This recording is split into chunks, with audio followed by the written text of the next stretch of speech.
Tonight is October, huh? 24th. October 24th, 2025. 25. What's the 4th?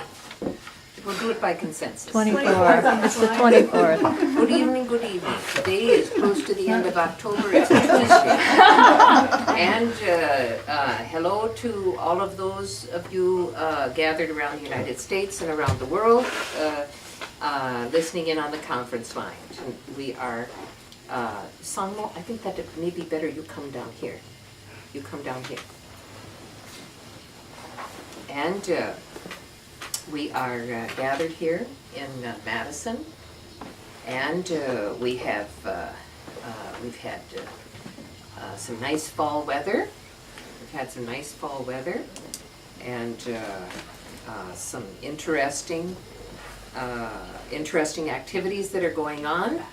And tonight we're going to be talking about wisdom, sages, and holy fools. Wisdom, sages, and holy fools. We have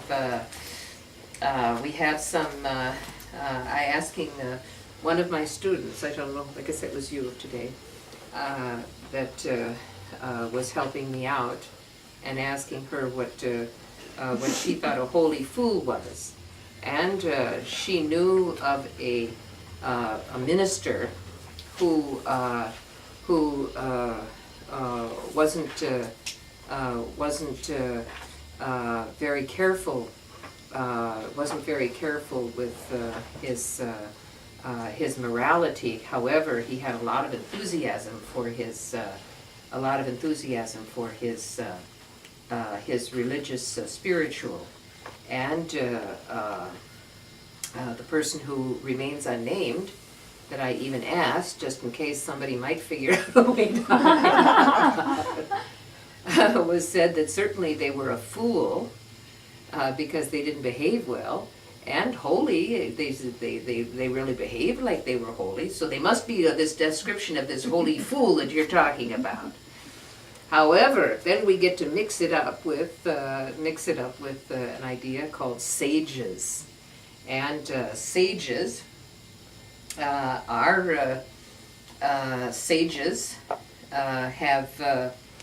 have another kind of meaning, I suppose, mixed with holy fools. And sages are wisdom holders. Wisdom holders are called sages, isn't that so? That there is something which they hold, which is wisdom. However, it is not generally the kind of wisdom that can be explained in like 20 words or less. I had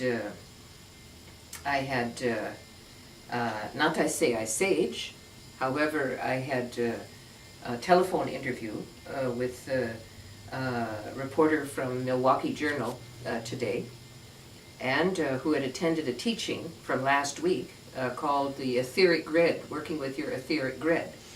And she says, exactly what was it that you were trying to say? Could you tell me in a very short way, exactly what was it you were trying to teach? Not trying, she says, what were you teaching? Like that. And so I explained to her in the short way again, what it was that I said actually for the third time now, because I've taught it twice while I was here. And it was a rather esoteric subject. However, the wisdom holders, have a special category, reserved for humans. I don't think you can be a sage. I don't know if you can be a sage and not be a human. But the humans who have attained a special something, and by definition of sage, it should be something that is either very difficult or very difficult to understand, huh? Like that. if it was easy to understand, and this always has to be about the nature of reality, and that if it was easy to understand, they would simply be an explainer of certain phenomena. Isn't that so? And so the sages have to be asked again and again for the same explanation in order for people to begin to arrive at an understanding, like that. And so how these sages became known as the name sage in the historical, if we were actually there, perhaps their name was not sage at that time. Perhaps there was another name that they gave them, and perhaps meaning that sometimes within the lifetime they can be known as sage, but perhaps not. Perhaps some of these sages that we look at now were thought to be holy fools during their lifetime, and later, and only later, recognized as wisdom beings, like that. And however, there are also the category of sages who are great scholars, holy beings, great meditators, as well as hidden enlightened beings who lived very conservative and not very spectacular lives, who were considered also sages. So sages is not does not necessarily put someone in the category of being a holy fool. All right. There have existed other forms of Buddhist practice and Buddhist teachings, and one of these is called the Mahasiddhas. This Sanskrit word. They believed that enlightenment was open to everyone, whether they were male or female or layperson or a monk or a monastic, that theirs was a startling revelation of the equality of the enlightenment process. And the Tantras was another process where the individual, where the methods of transformation were taught, regardless of whether one was male, female, layperson, or monastic. That this grew out of this, yes? This is this Mahasangika Mahayana tradition. It was possible for the layperson or layman or laywoman to become an accomplished practitioner. This was unheard of up until this point. And this was the great altruistic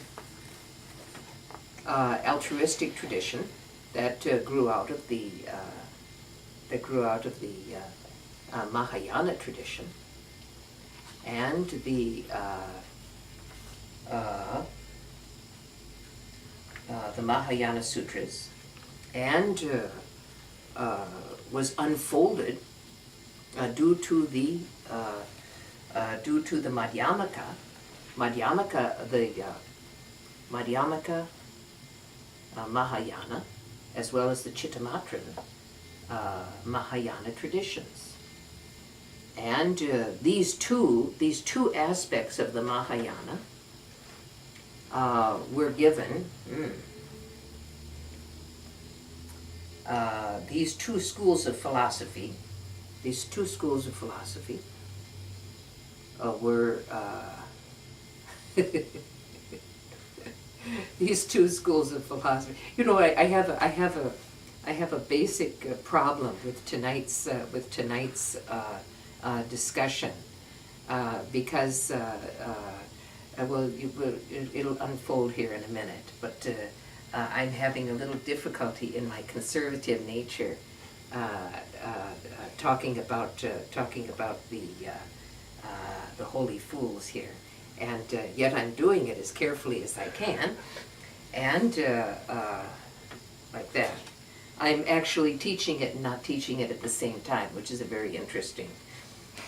This Mahasangika Mahayana tradition, it was possible for the layman or laywoman to be an accomplished practitioner. This I not have a problem with. Actually, I do, because I very strongly invested in the monastic tradition.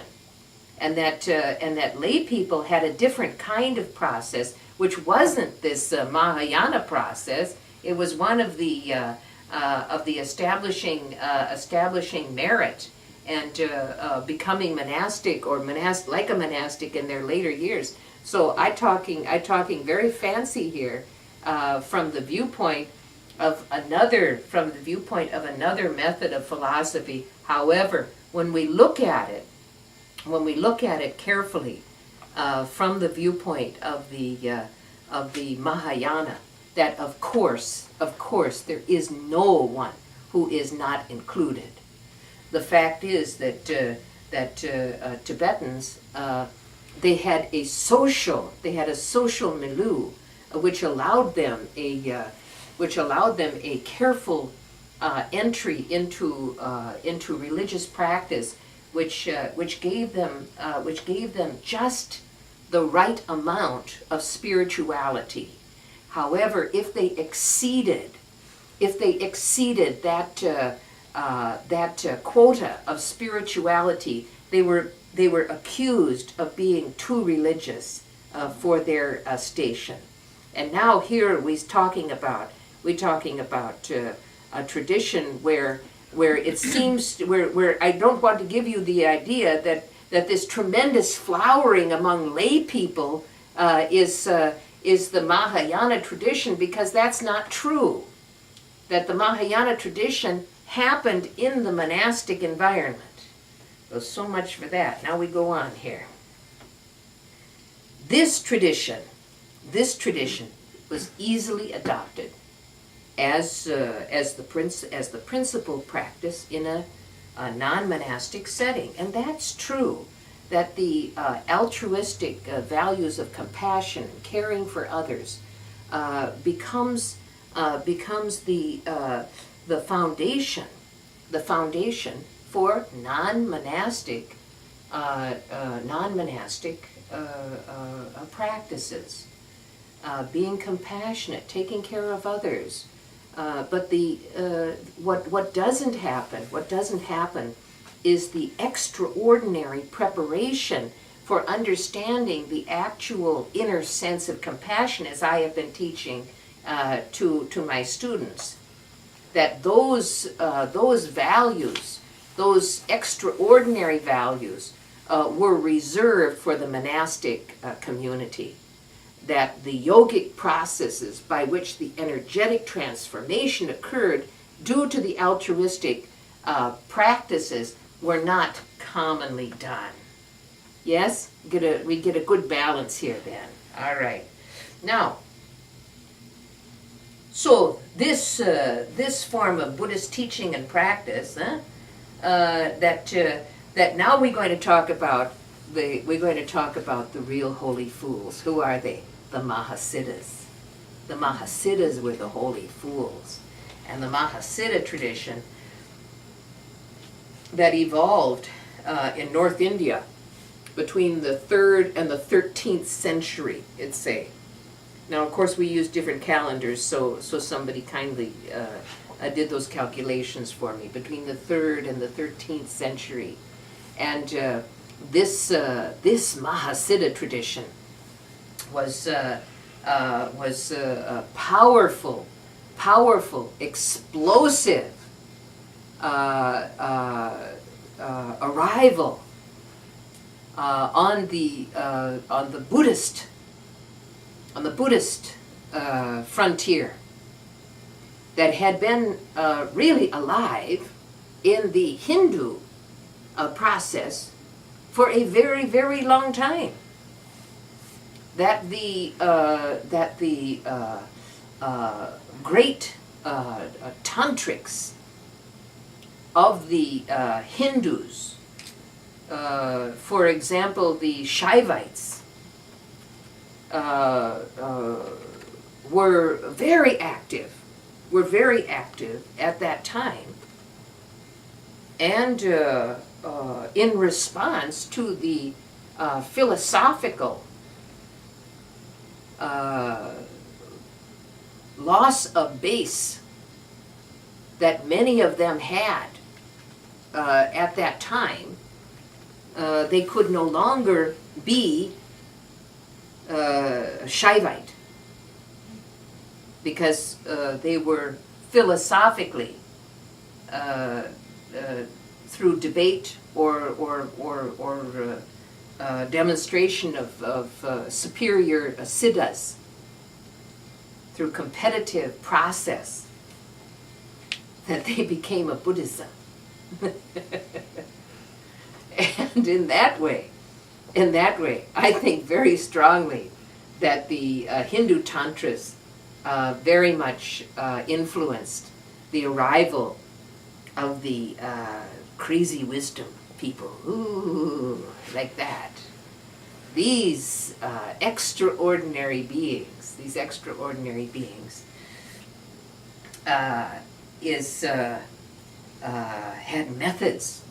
had methods of meditation and practice that were very, very different from what was being practiced in the monasteries. These Mahasiddhas, which you can read about the stories about the 84 Mahasiddhas, and these were the extraordinary beings who were alive in a very unique manner, which is what we're going to be talking about here tonight. These Mahasiddhas in the tantrics, in the early tantrics, these Mahasiddhas, when this came alive in Tibetan system, that there arose a body, I think in India too, there must have been, I not know the Sanskrit name, but this is called Namtar. Who know about Namtar? This is the chant or songs that describe the deeds and the activities of unusual beings, almost always Mahasiddhas. And Namtar is a very unusual form. If you're interested, you may be able to acquire a book or some material on it. I don't really know if anything is written translating Namtar. That one of the most famous Namtars is the Namtar of Gesar of Ling. Who's heard about that? The Namtar of Gesar of Ling, who was a extraordinary hero, who could ride in the sky with his horse, who could ride like the wind, who could defeat any enemy, who gave extraordinary counsel to wherever he went. And the chants of the Namtar of Gesar of Ling go on and on and on in the most fanciful manner, without regard to naming the dates in which these activities occurred. I think I might have talked about this a little bit with when I gave a teaching on time. That certain cultural situations or certain cultural societies arose without this idea of this happened at this time and this happened, and they didn't have what they call linear time. That the extraordinary feats, F-E-A-T-S, of the recipients of Namtar were considered to be an authentic beings, and Namtar itself was the way that the aliveness of these great and powerful Mahasiddhas were kept alive. The alive quality was remembered and recited, even though people did not have the realizations that they were able to recite the Namtar, and very often from memory. Although I understand now it's a little bit fading out.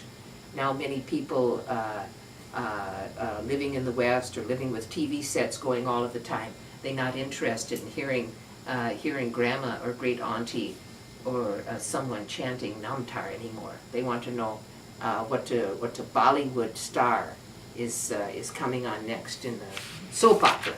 Compared to soap opera, Namtar is losing favor like that. However, these chants or singing talk about the stories of the great Mahasiddhas.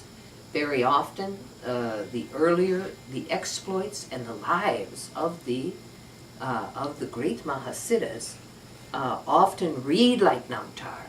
For example, in the Tibetan tradition, you have Milarepa, and the stories of Milarepa and the various events seem so obviously fantastic, very hard to believe, and yet there is something. The teachings, the Namtar, contain a teaching of the morality as well as suggestions for how for people to live their lives. Are you with me?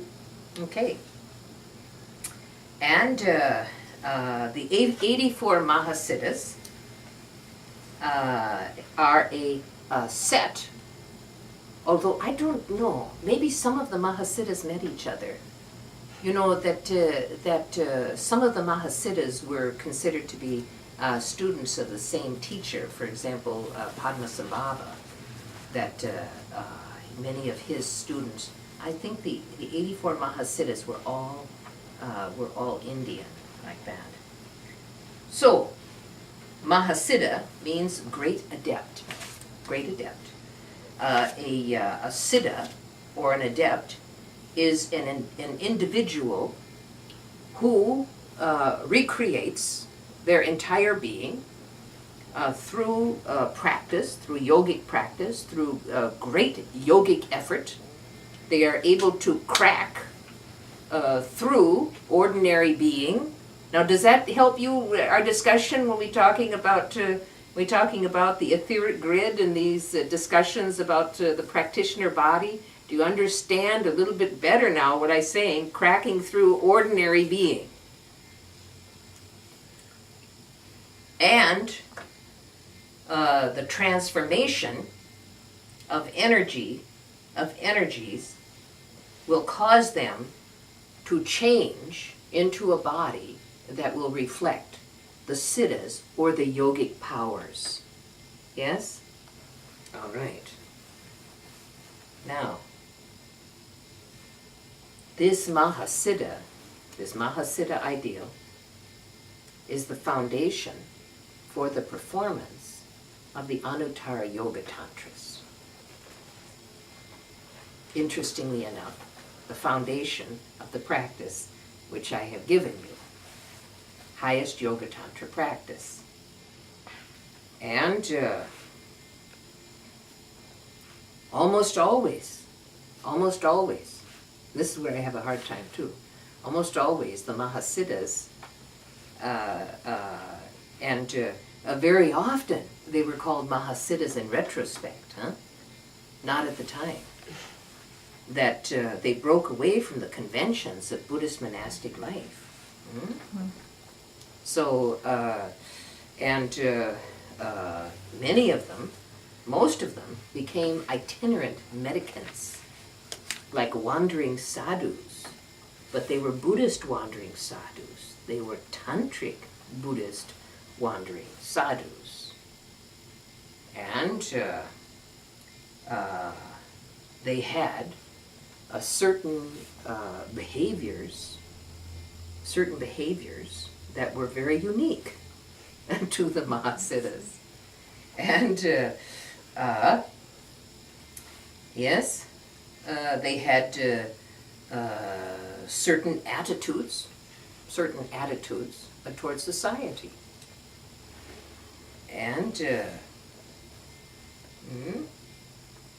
that they had an attitude of shocking polite society. That if there is a defining characteristic of a Mahasiddha, it is to flaunt society's rules.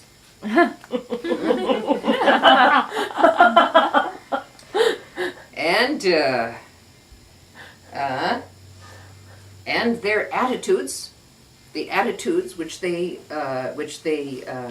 cultivated, were meant to offend.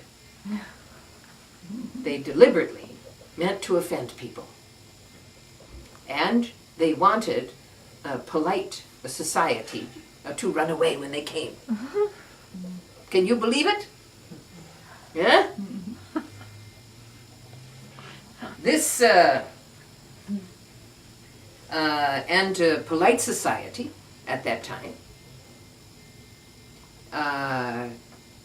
was horrified when pictures of deities having sex were being displayed.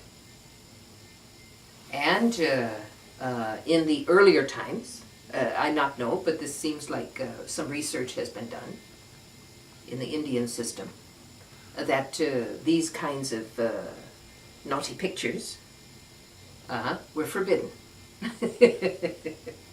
And I don't recall, but it seems like same thing happened in Tibet, that these naughty pictures were forbidden to display in public. And this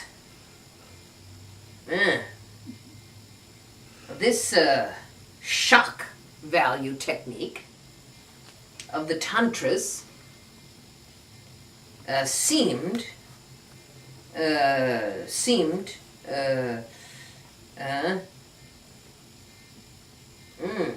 let's see, yes, this attitude especially offended the Hinayana monks. That the perfection of the contemplation of the nature of quietude and cessation was disturbed greatly by this wild disregard for society rules or monastic rules, and moving about with no regard for other people's sensibilities. And in addition to that, these guys were saying that the Buddha told them all about this, like that it was the Buddha, their Buddha, their holy Buddha, a Buddha Shakyamuni, who taught this. And it is said, I study a little bit Guhya Samaja Tantra, but I don't recall this, but it is said, I do a little bit of research here, in some translation, they say, that the monks, in the Tantra itself, it said that the monks who heard this, who heard the Guhya Samaja Tantra and the reality according to this highest yoga tantra practice, that they were so horrified that they fainted dead away. And so the lack of sturdiness of the religious community of that time brought more delight to the Mahasiddhas. That these Swooning monks. yes, swooning monks. And why do you think that they behaved the way they did? Yes, we have a very quick answer here. Quick wisdom, here we go. To shake them up. To shake them out. To shake them. To shake them up. Yeah. To shake them up. To Why break else? the forms of their thinking. To break the forms of their thinking, yes. Yes? Why do you think? Who else? To get them out of their convention. Who? Those polite society. It's that To shake polite society and get them out of their convention. conventional thinking. Their conventional thinking. Hmm? Because they behaved unconventionally, didn't they? The Yes, yes. It's like everything everybody believed in, all their value systems were totally disregarded. They totally disregarded the value system of polite society. So what seems to me comes up then, well, what are these guys about? What are they What trying are they to tell us? What are they trying trying? to tell We're going to us? cover that next. Don't answer yet. We're going to say why did they behave the way they did? Why did they behave? Go ahead, think like a Mahasiddha. Why did they behave the way they did? Yes. Because they were free. And They were didn't- free, yes. And they wanted to demonstrate that. They wanted to demonstrate their freedom. What were they free from? Ignorance. Free from head lice? Probably so. not. Probably not, huh? Free They didn't from- shave their heads. They didn't shave their heads. They didn't shave their heads. Yes. From ignorance. They were free from ignorance. So did the Hinayana monks said that they were free from ignorance. They were free from a solidified identity of who they were, what was right or what was wrong. They were freed from a solidified identity of who they were and what was right and what was wrong. In other words, they were free from the illusion. They were free. They were not. They were training themselves. They were training themselves. Even more important than society. That was later on. But they were training themselves not to be taken in by illusion and not to get caught by illusion. That they behaved in ways that they would be disregarded and left alone. They would be left alone in order to do their own process. They refused to get caught, and they were training themselves strongly. They harmed their own reputation. They damaged their own reputation. They became outcasts from society. And why did they do that? What other reasons do you think? To not have attachment. To not have attachments. I think our phone, well, this has got a call waiting thing. It's a flashing. Nobody's calling me. so Okay, it's anyway, I'm not going to pay any attention to the light there. This shock value, this shock technique that they used in their process was meant to take them, to take the individual beyond his or her limited and limiting perceptions. They pushed themselves through their disregard, they were able to push through and beyond their limiting worldview. Yes, yes, dear. It just makes me remember hearing about a Mahasiddha. who was known as the fish eater, Oh, fish yes. gut eater. Fish gut eater, yes. And, Tilopa. Was it? Tilopa. Yeah, and that's what he ate. And that was a method of, it was an example of a method of what you're talking about, is freeing you from those thought forms and those attachments to what is and what isn't good. To attract. I'm going to talk about some of these, a few of these Mahasiddhas here in a few minutes here. This method that they use, this attitude that they held, they did it so that they could break through all social and monastic conventions. Quite a thing to say in a society that had very, very strong rules. You know, the further you go back in history, due to the what you call it, the perception of danger, that society wasn't easy to bring water to a village, to provide a little scrap of cloth to wear, that food and clothing and security was not that easy to find, that one had to cluster in a community, whether that was a community of monastics or a community of village life, in order to have the safety of one's lifespan. And those who threw that off, threw off also the safety net of community life. Isn't that so? And this was another feature of the Mahasiddhas, that they would go out and they would live in very rough circumstances. So, By themselves. by themselves or with their students, like that, to a,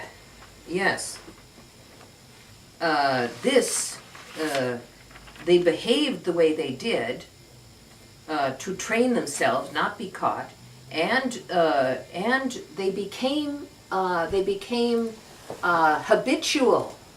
flaunters of society rules. Huh? Now, these methods were not just invented by one crazy person after another, or happened to come up, that happened to automatically come up with people who were deranged. They didn't become candidates for Anuttara Yoga Tantra practice simply because they were deranged. But in fact, these methods, these very methods, are revealed in the higher tantras. These very methods of the highest yoga tantra practice are discussed in abundance in the higher tantras. These are the methods by which the transformation is facilitated. It isn't the society's rules, but it is the breaking of ordinary thinking. It is breaking away from the poison of ordinary thinking. That is the teaching of the tantras, and that ordinary thinking. These Mahasiddhas were actually extremely well-balanced individuals. They were not crazy. They did it deliberately in order to train themselves in these transformative techniques. Are you with me? If someone is mentally unstable, they are not a candidate for Mahasiddha. Yes. So you lucky you not, or you lucky you are, I don't know. But who had their hand up? Yes. Rinpoche, one of the things you said is they became habitual flaunters of society's rules. That is right. And usually when you use, even though what you're saying following that sounds like a very positive angle, when you use the word habitual, you're usually referring to something that is no longer useful. Oh, really? Like almost I unthinking. have a habit of eating breakfast. No, I think a habit is just something that you do again and again. That is ingrained. I see a habit as behavior that's ingrained. Okay. One could have good habits or bad habits like that. All right. So, No. No, she's fine. sometimes these teachings of transformations are attributed to a Buddha Shakyamuni. Isn't that so? That he spoke the tantras. And just to review, who created the tantras? Siri. Who wrote the tantras? Who created the tantras? Take a guess.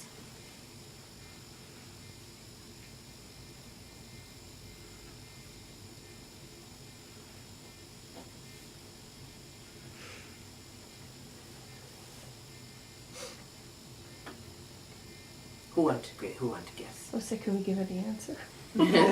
Como?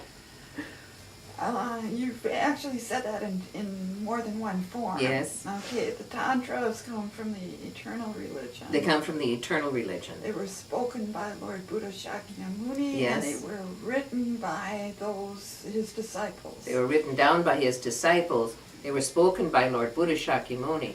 But their origin is in the eternal religion, and that means that the Tantras are an expression of the eternal religion for the benefit of this world system at this time. They are methods of transformation that are unique to this world system because the human consciousness requires certain kinds of training in order to overcome certain innate views which are hampering its ability to transform. And so the Tantras come as the answer. You know, it's very funny. You have this Hitchhiker's Guide to the Universe. This is a galaxy. Hitchhiker's Guide to the Galaxy, and they go around and they ask, "What is the meaning of the universe? What is the meaning of life?" And they finally arrive at the person who knows, and they say, "It's 42." This is the answer you have been seeking, is 42. And like that, people will read the Tantras, study the Tantras, even do practices on the Tantras without understanding the nature of 42. Huh? And so they do a kind of pretend, they're a kind of pretend Mahasiddha in their own mind.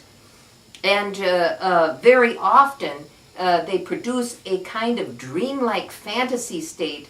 There are, yes, I won't go further.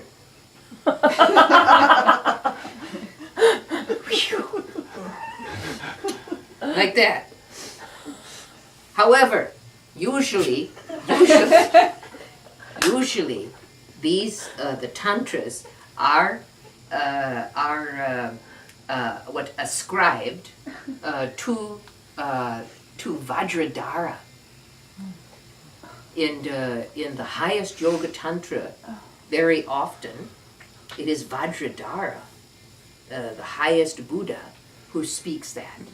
And we say Lord Buddha Shakyamuni in the form of Vajradhara, speaking the tantras, which produces the correct thinking process. Otherwise you have Vajradharaism and not a Buddhism. So like that. And the Vajradhara is generally reveals the Tantra directly to a Mahasiddha. Who is ready to hear? Who is ready to hear? Someone with a teacup and their little finger out like that saying, my, isn't Buddhism fascinating? Well, that would be kind of. Or is it someone who is just so open to learning what they do not know, as well as having a complete practitioner body that is capable of producing certain effects due to its innate method of working carefully with one's own energies? I don't think I'm going to say more about that. And like that, these reveals the tantras. These energies that have been revealed through the tantras are trained. The energies that are trained and transformed within the practitioner body into the inner senses of enlightened awareness. That's not so complicated to understand, is it? All right. Could you repeat that, Rinpoche? The energies are trained and transformed within the practitioner body into the inner senses of enlightened awareness. So, in order to facilitate this, the world says if you want to be a spiritual person, the first thing you do is you give up. Alcohol, like that. And second thing, you should not eat meat, like that. And third thing is that you should not have sex, that you should be celibate. These are things that in the whole world, they say, if you want to be spiritual, these are the things that you do not do. Yes? The Mahasiddhas says, give me wine, give me alcohol, give me meat, and give me ladies. Is it usually a man? Give me ladies. And, it's very easy to say flaunting society's rules like that. But what exactly is this flaunting society's rules? A spiritual being who is raunchy, who speaks a racy. I thought not no raunchy, but I knew racy like that. And these are the basis. These are the basis for the Tzok. These are the Tzok masters. These Mahasiddhas. You lucky you got me. Now you see. We very careful. We very, very careful doing Tzok. But we have much more singing and joyful expressions of laughter and enjoyment in our Tzok than they do in monasteries. Believe me, it's very, very different. That racing through Tzok and rushing off to do some other act, some other thing like that. Nothing like what we do.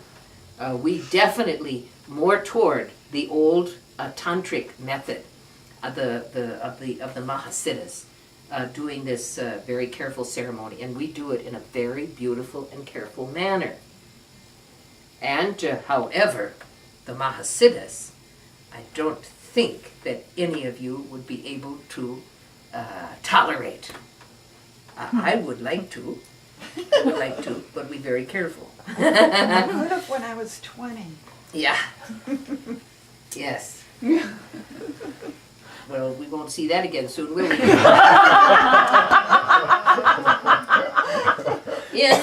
In the higher tantras, these are used as part of the method to enlightenment. And please be very carefully understanding here. this representing the energy transformed and the method to transform it, it is not seen as ordinary wine, meat, and sex. If it is, it's just a fantasy.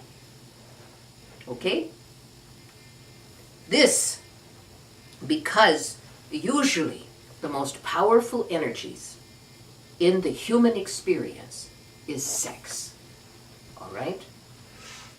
And because that is the most powerful energy that these old-time practitioners would take consorts to do different kinds of visualizations and practices and transformations of energies through that process.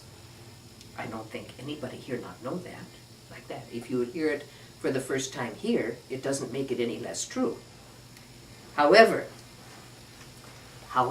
in developed practitioners, the most powerful energy is the altruistic compassion. This is more powerful than sexual energy. This is the what I teach. This powerful altruism, more strong than sex. And, however, this sexual process in the higher tantras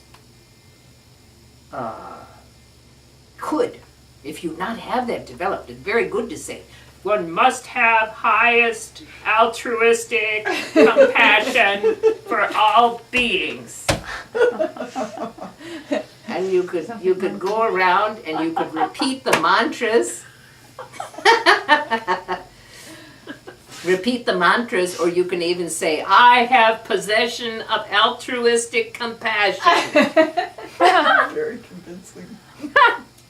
And you all could be doing that and even doing nice deeds, but it's not the thing. It's not the thing. And so, these we work on. However, for these old-time practitioners, that this process of what you call it, gradually weaned the practitioner away from the sex process into the altruistic process, and find that the altruism, compassion is more powerful, stronger. Yes? Yes, dear. I feel like that when you say that, what comes to my mind is that that's the real fire. That's the real fire. Or that the other thing that comes to my mind, or something, is the notion of wisdom and compassion, and the aliveness of wisdom and compassion. And Yes. that there's the fire. There's the fire of wisdom and compassion. Yes, like that, like that. Yes. This, now these Mahasiddhas, I have no idea timing.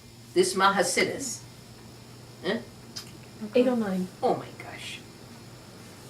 These Mahasiddhas were trying to teach inner reality and how to make it happen. They were teaching others about inner reality. It's okay. And they were trying to teach, they were teaching through these methods how to be open to inner wisdom, to interior wisdom. No flaccid, juicy Mahasiddhas in nothing but juicy, powerful, transformative teachings. On these, I invite you to read stories about the old Mahasiddhas. For example, Sahara, Mahasiddha Sahara. was, I don't know what caste he was, but he abandoned, now this is very terrible in those days, he abandoned his caste position, maybe he Brahmin, like that, and he went to live with a low caste woman who was an arrow maker, and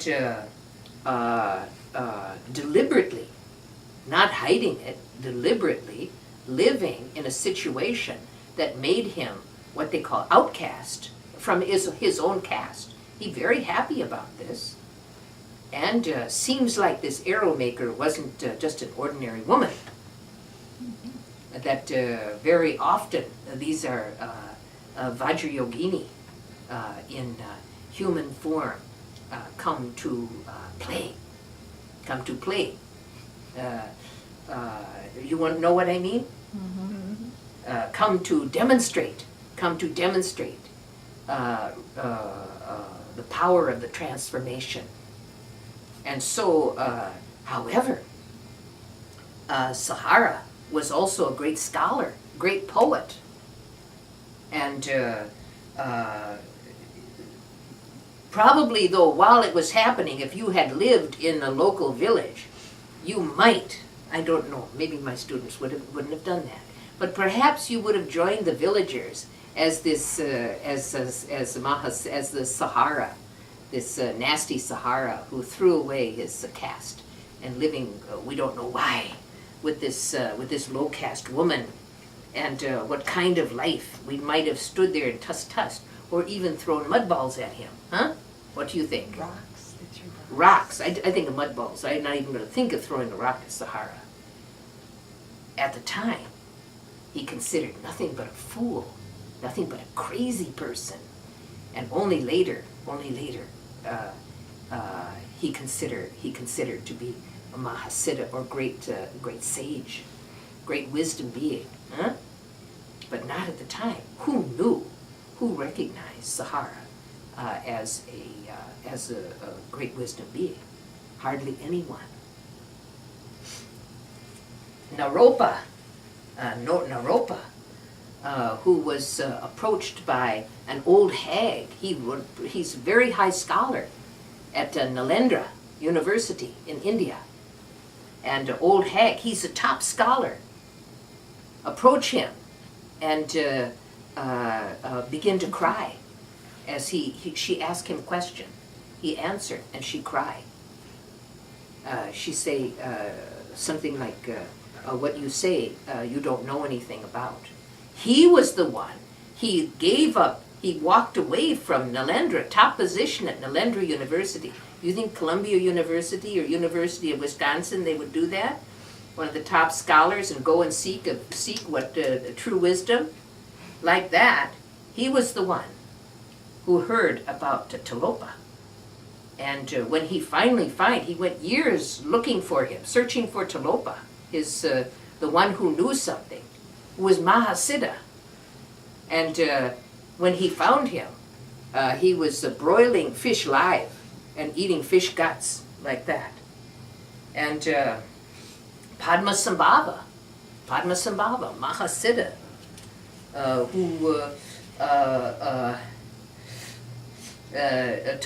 Talopa, by the way, they called him like a half crazy, this Talopa. And there is Naropa, who was a scholar and highly admired, and there he is sitting at the feet of this crazy fish-eating guy.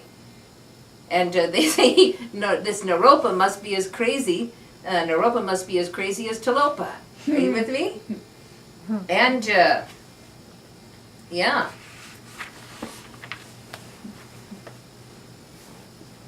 These, I guess not. Padmasambhava in the 8th century taught the tantric system of the 8 Herukas. This, some of these Herukas were worldly Herukas and concerned with magic. Some of these were the Mamo mother goddesses. These were fierce deities.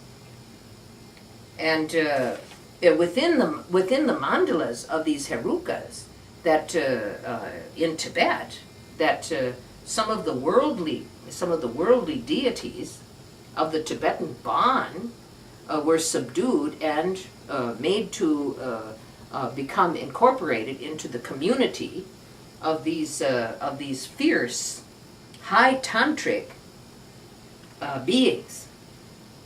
It was quite energetic, shall we say? Quite energetic. And Padmasambhava was able to incorporate these communities into functioning benefit beings. Yeah. These native Tibetan deities were not Buddhas, but they were like serving. They were part of the society that served other beings, or that were in a lesser position, not in a Buddha position. Now, this wild time of the high tantras was not practiced publicly or in the monasteries even. That because the highest tantra practice was incompatible with the Vinaya. That at first the high tantras, this I not know, but at first the high tantras were not practiced in Tibet. I can't say for certain that, but this was all brought to Tibet by Padmasambhava. That's right, and there were many Tibetan Mahasiddhas. Maybe the nature of Tibetans was one that they very happily dived into this extraordinary milieu.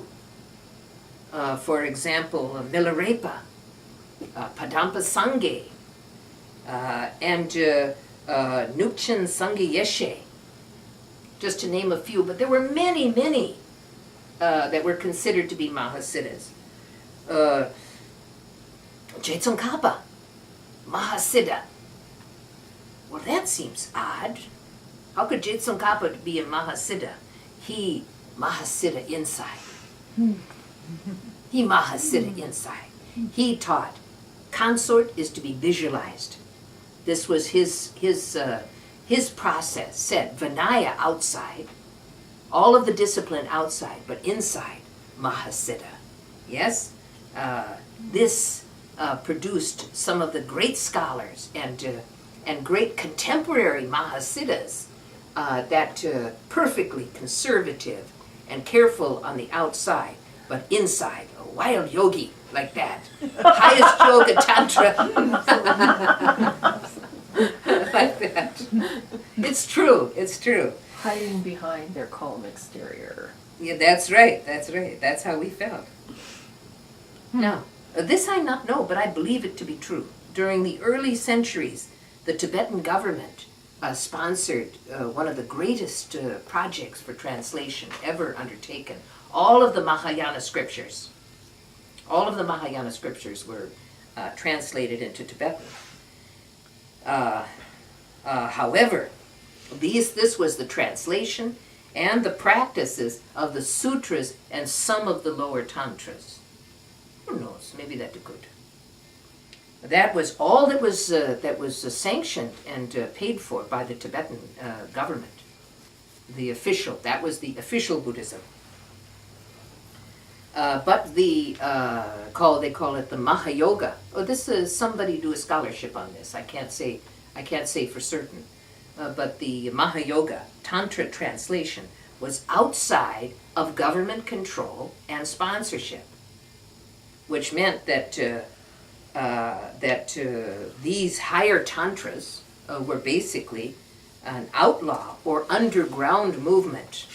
Yes, I have to say that probably was true because they remained very fresh and very viable, and eventually these despite the lack of government sanction and sponsorship, eventually these tantras were it was done through private, yes. Yes. That these were translated and put into practice, so I say now, perhaps enough time has went by, to sterilize the racy, offbeat, and strange behavior of the actual Mahasiddha into the sage form that we profoundly respect, and that's true, profoundly respect, and invite in prayer to help transformation. Isn't that so? And the many disciples of the Mahasiddhas taught what they learned and how to gain enlightenment. And many present-day Rinpoches are delighted to show in their historical past a Mahasiddha link to the tradition of the Holy Fool. The Mahasiddhas were great sages, unafraid of society and its clutches, and expounders and elucidators of the highest processes of transformation. A noble heritage, a noble discussion about noble beings like that. Gewa denya tu daklam sangitu kunedro chikimalupa. Te salagopar sho. Yes. There we go.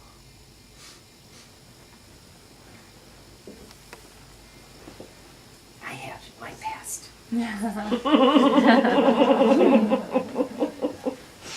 Who knows? Maybe a little bit in this too. I not mean great powers, but certainly I flaunt it. Yes. Good night, people on the telephone. Rinpoche, can I ask a question?